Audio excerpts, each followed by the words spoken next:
요한복음 17장 15절에서 17장 1절에서 5절, 16절에서 23절 말씀을 가지고 성도들을 위하여 기도하시는 예수님이라는 제목으로 같이 은혜를 나누겠습니다. 예수 그리스도께서 십자가에서 온 인류를 위한 대속 제물이 되시기 바로 전에 예수님께서 대제사장으로서 온 인류를 위해서 또 성도들을 위해서 제자들을 위해서 기도하시는 장면이 바로 17장입니다. 오늘 그 은혜를 함께 나누겠습니다. 첫째, 때가 이르렀사오니 아들을 영화롭게 하옵소서.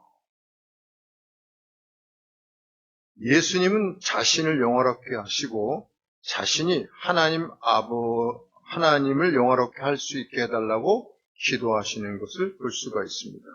1절 봅니다. 예수께서 이 말씀을 하시고 눈을 들어 하늘을 우러러 이르시되 아버지여 때가 이르렀사오니 아들을 영화롭게 하사 아들로 아버지를 영화롭게 하게 하옵소서. 아들을 영화롭게 하사는 예수님이 십자가에서 대속 제물로 죽임 당하시는 것을 의미하는 것입니다. 표현을 달리했을 뿐입니다.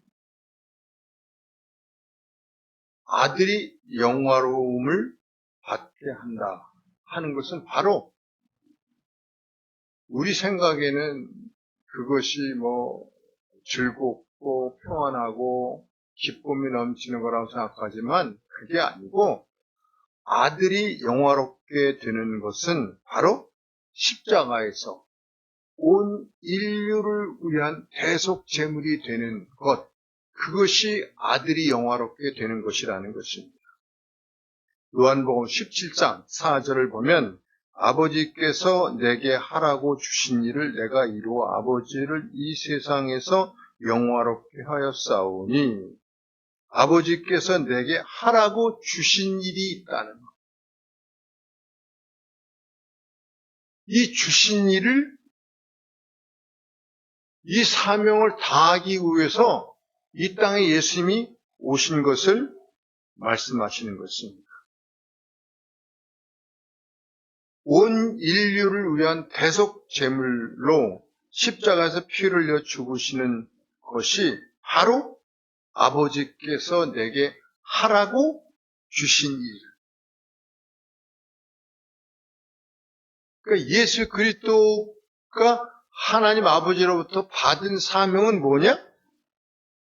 그것은 바로 자기 자신을 영화롭게 하는 건데 그것은 온 인류를 위한 대속 제물로 십자가에서 제물 되시는 것이에요.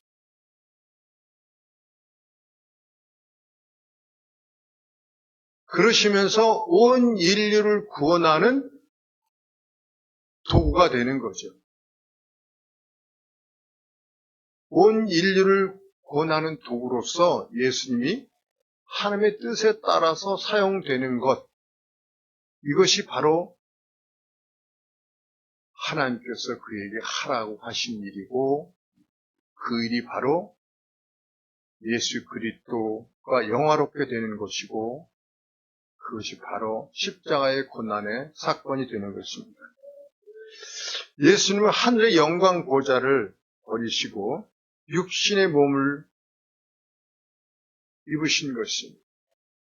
그 하늘의 높은 보좌를 땅에까지 낮추시고 이 땅에 오신 것입니다. 사람들의 멸시와 천대를 받으셨어요.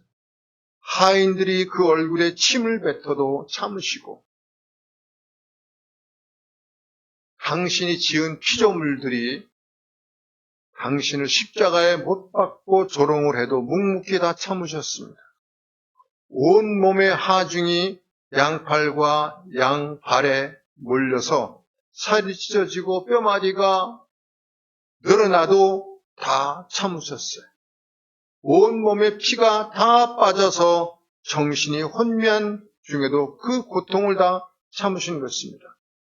온 몸이 머리에서 흐르는 피로 얼룩져서 성경에 보면 마치 예수 그리스도는 벌레와 같은 흉측한 모습이 되었다고 말씀하고 있습니다.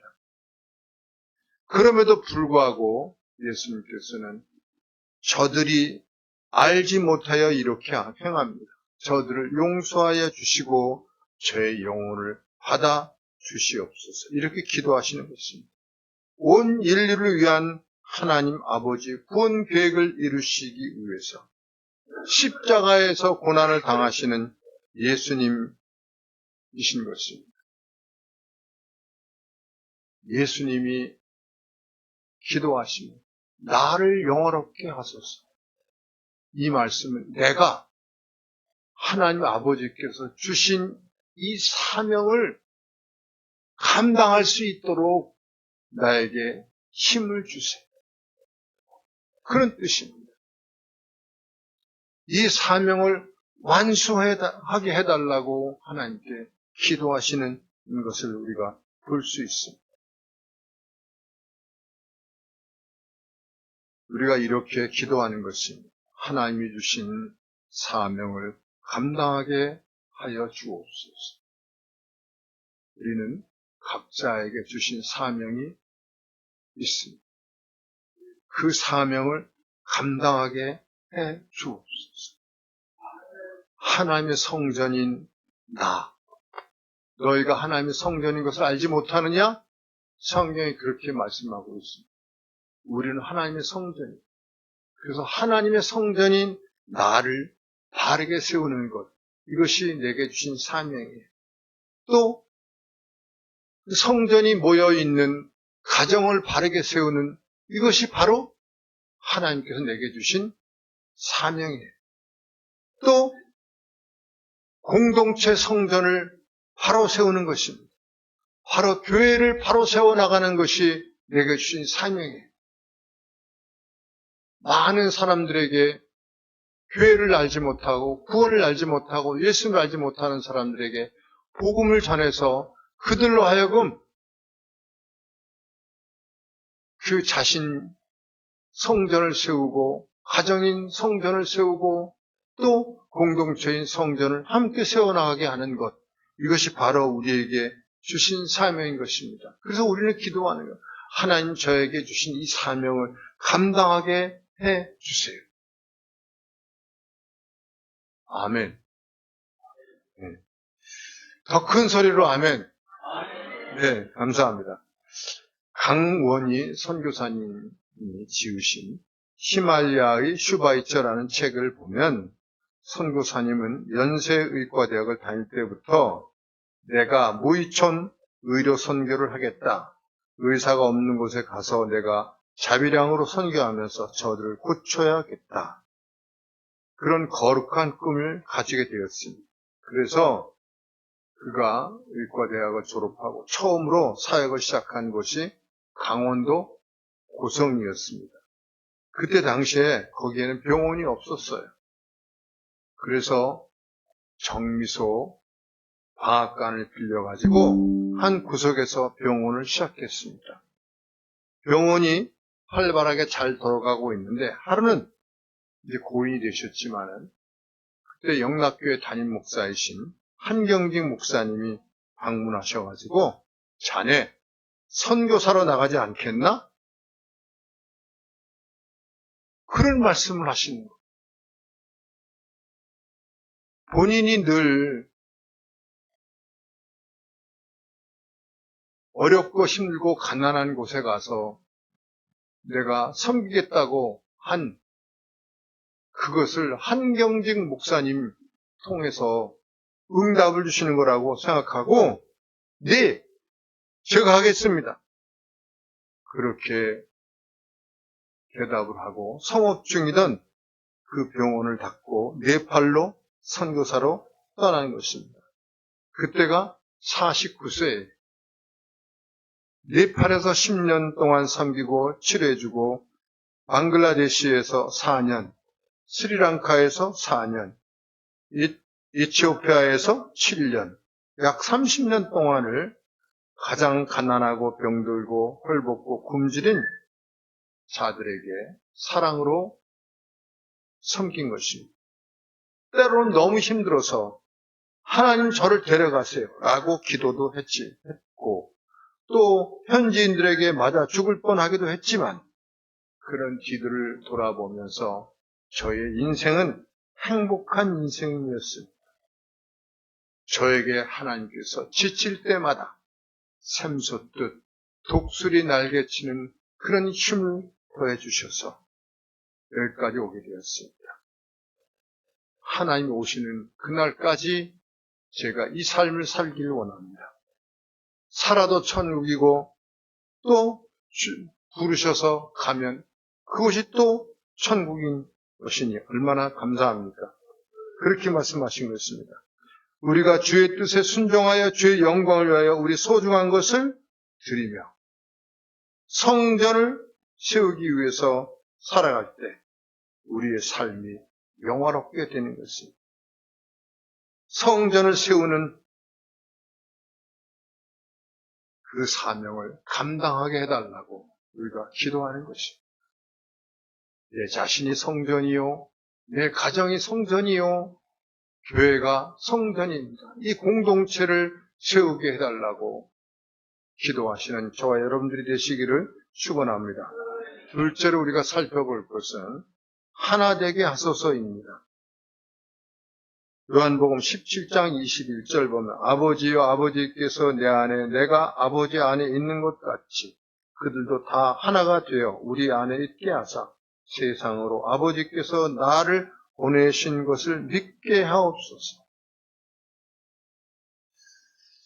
하나 되게 해달라고 예수님께서 기도하시는 것입니다.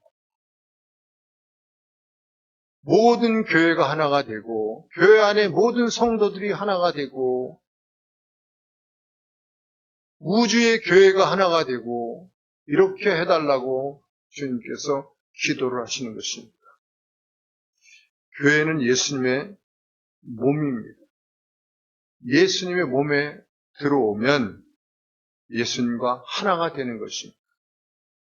그래서 너희가 내 안에 있고 내 말이 너희 안에 거하면 무엇인지 구하라. 그러면 이루리라. 그렇게 말씀하셨습니다. 우리가 교회 안에 들어온다는 것은 예수님 몸 안에 들어와서 하나가 되는 거예요.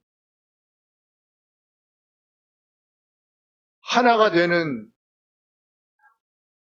몸은 서로가 서로를 판단하지 않습니다. 비판하지 않습니다. 성경에 보면 로마서 14장 4절에 남의 하인을 비판하는 너는 누구냐? 그가 서 있는 것이나 넘어지는 것이 자기 주인에게 있으며 그가 세움을 받으리니 이는 그를 세우시는 권능이 주께 있습니다. 내가 어찌하여 내 형제를 비판하느냐? 어찌하여 내 형제를 업신여기느냐? 우리가 다 하나님의 심판대 앞에 서리라. 늘 우리가 신앙생활 하면서 머릿속에 기억해야 될 것은 심판대 앞에 선다는 사실. 그날에 우리는 예수님 심판대 앞에 서는 거예요. 그래서 그가 행한 대로 상을 받는 것입니다. 그가 행한 대로 벌을 받게 되는 거예요. 여러분 세상 사람들이 이것을 모르기 때문에 아무렇게나 자기 인생을 허비하면서 살아가는 것입니다. 이 인생이 전부 다인 것처럼 생각하는 거예요. 그러나 그건 큰 오해입니다. 여기에 사는 인생이 다가 아니고 그날에 우리는 심판대 앞에 선다는 겁니다. 말씀하고 있어요. 다 하나님의 심판대 앞에 서리라. 그래서 우리가 행한 대로 상을 받고 우리가 행한 대로 벌을 받게 되는 것입니다. 그래서 우리가 예수를 믿으면서 이제 교회 안에 들어와서 한 몸이 되었으면 서로를 판단하지 않는 것, 비판하지 않는 것. 그것을 예수님께서 우리를 위해서 기도하시는 것입니다. 하나 되게 하여 주옵소서. 성도가 넘어지는 것, 또 세우는 것이 하나님께 있지 않느냐. 그런데 어찌하여 내가 하나님의 자리에서 성도를 판단하려고 하느냐. 그런 말씀인 것입니다. 그래서 우리가 늘 기억해야 될 것은 우리가 서로를 판단하지 않는다. 비판하지 않는다. 사람이 참 미워해가지고요. 좋은 말로 시작하다가도 끝에 가면 꼭 사람을 비판하게 돼 있어요. 그런데 비판하지 않아야 합니다. 우리가 친구 사이에도 서로 비판하면 그 친구 사이가 좋지 않습니다.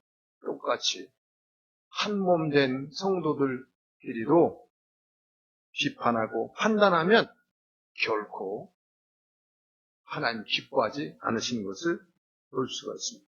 그러면 상대방이 잘못하고 있는데 어떻게 그 잘못을 바로 잡아줘야 되겠습니까? 어떻게 하면 되겠습니까? 어느 때까지 기도합니까?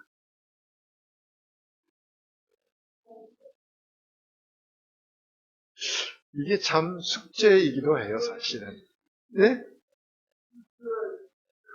끝까지 해야 돼. 감사합니다. 우리가 사람과 사람이 만나게 되면 사람의 단점이 보이기 시작합니다. 처음엔 잘 안 보이지만 좀 지나 보면은요, 사람이 단점이 보이기 시작해요. 그러면 그걸 어떻게 시정을 해줄 것인가 하는 것입니다. 여러분, 다른 사람의 단점을 지적한다고 그게 잡아집니까? 안 잡아집니다. 자식의 잘못을 지적해보세요. 죄입니다. 초등학생, 글쎄요, 중학교 1학년, 2학년 정도까지는 괜찮을지 몰라도요, 벌써 고등학생 되면은요, 부모가 자식을 나무라면은요, 죄입니다. 도리어 나무란 것보다도 더 못한 역효과가 나타나게 되는 것을 볼 수가 있습니다. 남편이나 부인이 서로를 허물을 드러내서 지적하기 시작하면요, 그게 고쳐지느냐? 고쳐집니까? 안 고쳐집니다. 안 고쳐집니다. 그럼 어떻게 해야 되느냐? 기도하는 거예요. 기도하는 거예요. 어느 때까지 기도하느냐? 저 사람이 나를 위해서 기도하고 있구나. 저 사람이 정말 나를 사랑하는 마음으로 기도하는구나. 하는 것을 상대방이 느낄 때까지 그냥 기도만 하는 거예요. 상대방이요, 그걸 알면 저 사람이 나를 위해서 정말 기도하는 사람이구나. 그러니까 내가 내 허물이 이렇게 있는데도 이걸 지적하지 않고 기도만 합니다.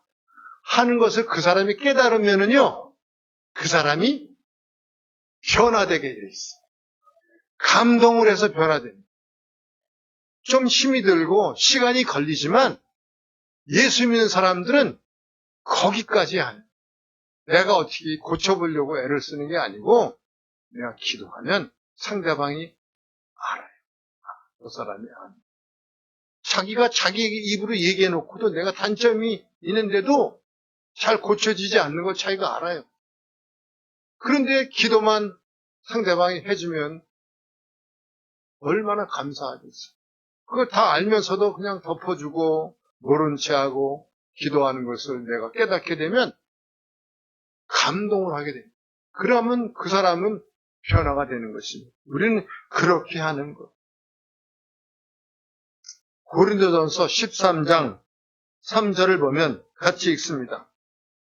내가 내게 있는 모든 것으로 구제하고 또 내 몸을 불사르게 내줄지라도 사랑이 없으면 내게 아무 유익이 없느니라. 사랑을 상대방이 느낄 때까지 내가 사랑하지 않으면 아무리 내가 좋은 뜻으로 선한 뜻으로 그 사람에게 해도 그것이 내게 아무런 유익이 되지 못한다는 것입니다. 그래서 우리들은 사랑으로 기도하는 것입니다. 그리고 참아주는 것. 마치 우리 어린아이가 울면 어떻게 합니까? 참아주잖아요. 저는 참 회개하는 게 맞죠. 제가 이 딸을 기를 때는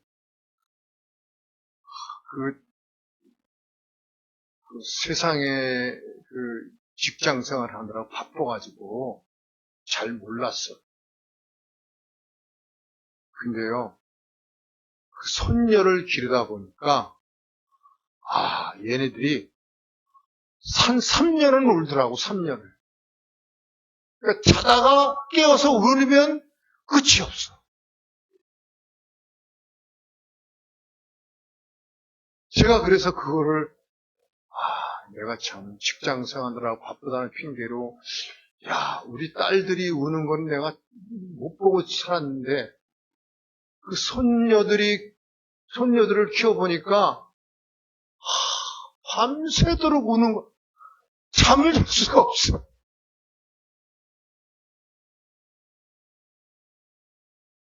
그래서 내가 이제 사모님한테 물어봤어요. 그거 어떻게 길렀어? 그랬더니, 하도 울어가지고 등에 엎고서 잠을 잤다는 거예요. 근데 나는 그거를 모르는 거예요.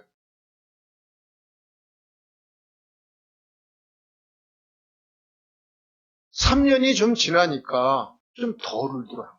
안 우는 건 아니야. 그래도 좀 덜 울어. 그래서 제가 이제 그랬어요. 야, 아들 하나 더 낳자. 그때 우리 딸이 아빠, 엄마가 뒤집어질 거야.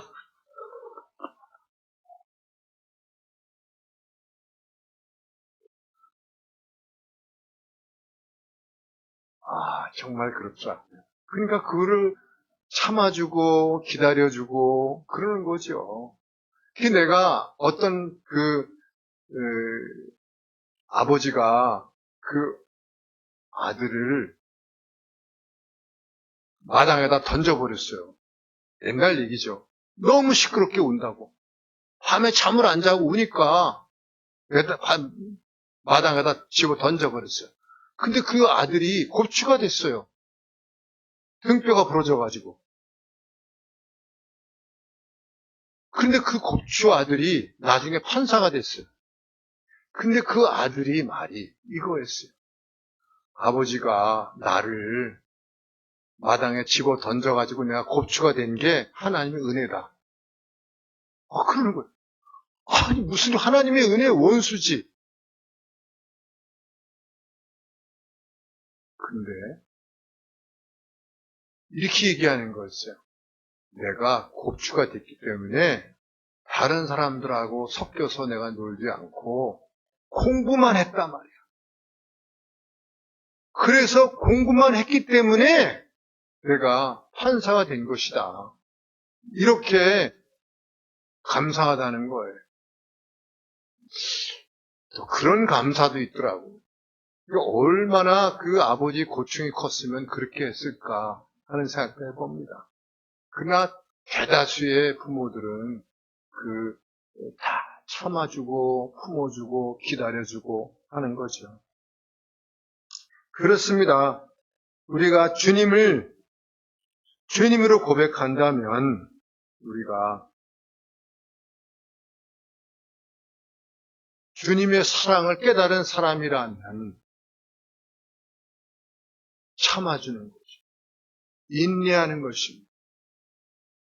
용서하는 것입니다. 그렇게 하면서 한 사람 한 사람 키워나가는 것입니다. 한 사람 전도하면 얼마나 힘들어요.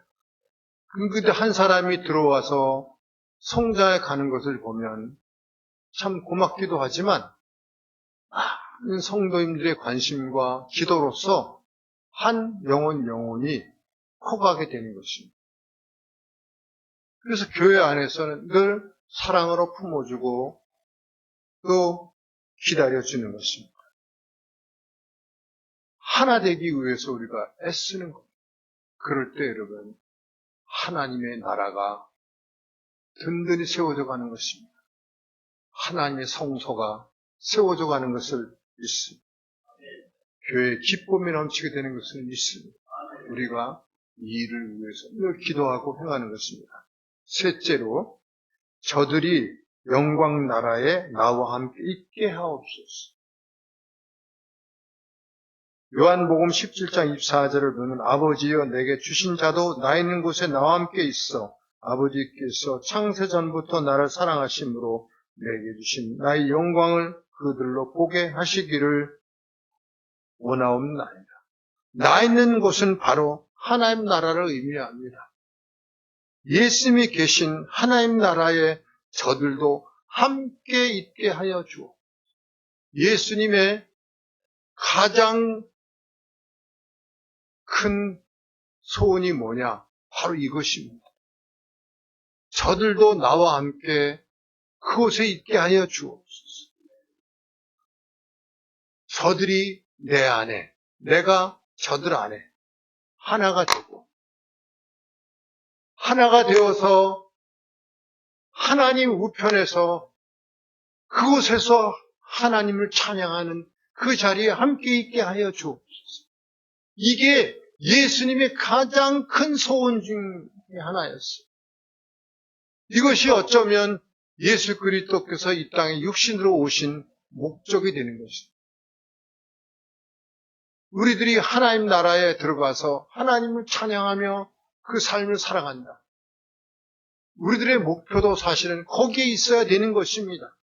여기에 우리가 늘 마음 쓰고 여기에서 억만년 살 것처럼 욕심을 내고 탐욕을 부리고 다른 사람을 어떻게든지 해를 입혀서도 내 주머니를 채우기 위해서 애를 쓰는 그런 모습의 삶이 아니라 한 나라의 소망을 두고 살아가는 그런 사람이 되어야 될 것입니다. 이것이 바로 예수님께서 우리에게 가장 원하시는 것입니다. 우리가 깨달아야 될 게 하나 있어요.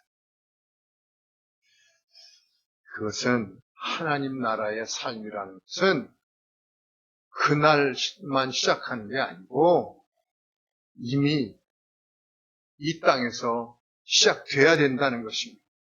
이 땅에서 한 나라의 삶을 사는 사람만이 그곳에 갈 수 있는 거예요.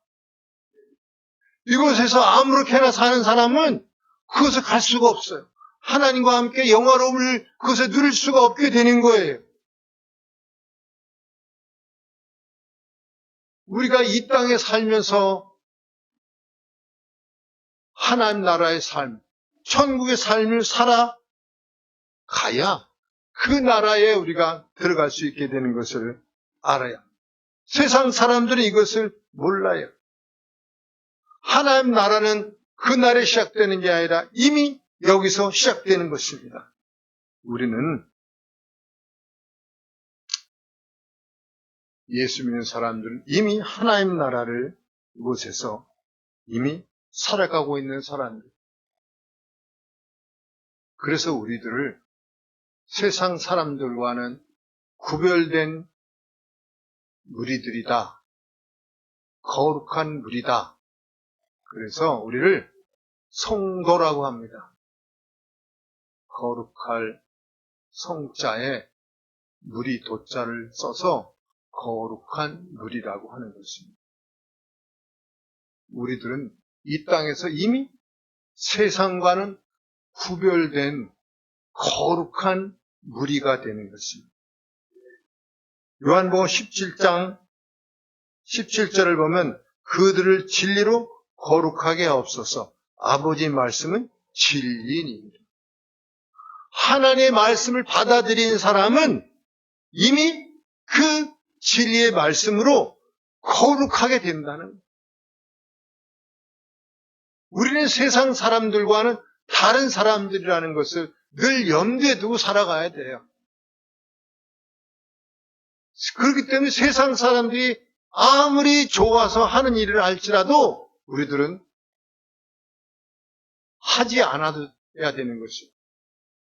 왜냐하면 우리들은 그들과는 다른 사람들. 우리는 이미 거룩한 무리들이에요. 성도라는 것입니다. 사람이 거룩을 버리면요 힘을 잃습니다. 많은 것을 가지고 있으면 그게 힘이 될 것 같지만 그렇지 않습니다.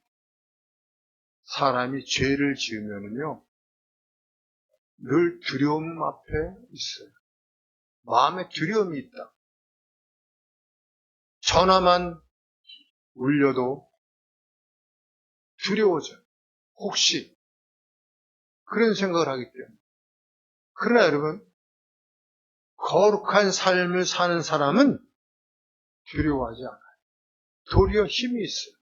왜냐하면 하나님이 나를 도와주실 것이라는 것을 확신하기 때문에 그렇습니다. 로마서 8장 34절을 보면 누가 정죄하리요 죽으실 뿐 아니라 다시 살아나시는 이는 그리스도 예수시니 그는 하나님 우편에 계신 자여 우리를 위하여 간구하시는 자신. 그는 하나님 우편에 계시면서 우리를 위해서 간구하신다는 거예요. 바로 예수님이시죠. 예수님이 생전에도 우리를 위해서 기도하여 주셨고 또 승천하셔서 하나님 우편에서도 우리를 위해서 간구하시는 것을 성경이 우리에게 밝히 말씀하고 있습니다. 그는 하나님 우편에 계신 자여 우리를 위하여 간구하시는 자신이다. 그래서 여러분 우리가 좀 부족하고 못난 사람이라 할지라도 주님께서 우리를 위해서 간구하고 계시기 때문에 우리들 변화되는 것입니다. 우리 눈에 보기에는 부족하고 형편없는 사람이라 할지라도 그 사람이 변화돼서 하나님의 성소를 세워가는 일에 사명을 다하는 사람들이 된다는 것입니다. 이게 바로 주님의 말씀. 조영기 목사님이 생전에 일본 성회를 자주 가셨어요. 그래서 그날도 일본에서 부흥성회를 하시게 되었는데 말씀을 다 마치고 강단에서 내려오는데 이런 떡대에다가 완전히 그 깍두기 머리를 한 그런 야쿠자가 조영기 목사님 앞에 온 것입니다. 그러면서 당신은 도대체 누구십니까? 그렇게 물어보는 거예요. 그러니까 조영기 목사님도 흠칫했죠. 이 깍두기가 나한테 당신은 도대체 누구십니까? 이러는데 흠칫하는 게 당연하죠. 그래서 흠칫하는데 당신은 도대체 누구시길래 나를 이렇게 울리십니까? 그러는 거였어요. 내가 다 사실은 당신 이 성회를 망가뜨리려고 내가 작정을 하고 문을 열고 들어와서 의자에 앉았는데 앉는 순간부터 눈물이 흐르기 시작하는데 내가 주체를 못했습니다. 통곡을 하면서 울어서 내가 너무도 창피하고 부끄러워할 정도로 울어만 됐습니다. 도대체 당신은 누구시길래 나를 이렇게 울게 하시는 것입니까? 그렇게 깍두기가 얘기한 것입니다. 근데 이제 나중에 이제 알고 보니까 그 깍두기는, 야쿠자는 6명의 와이프를 데리고 사는 사람이에요.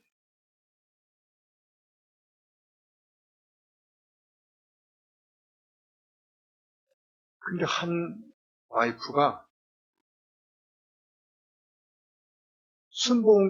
동경 순복음교회 나오는 분이에요. 근데 그 부인이 죽기 살기로 기도를 한 거예요. 이번에 조영기 목사님 오시면 우리 남편 좀 구원해 주세요. 죽기 살기로 기도를 한 것입니다.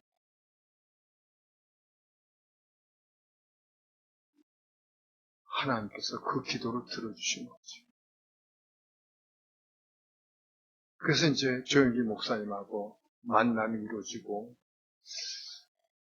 목사님이 그러면 이제 내가 어떻게 살면 좋겠습니까? 그러니까 저 한 사람만 남기고 나머지는 다 돌려보내시오.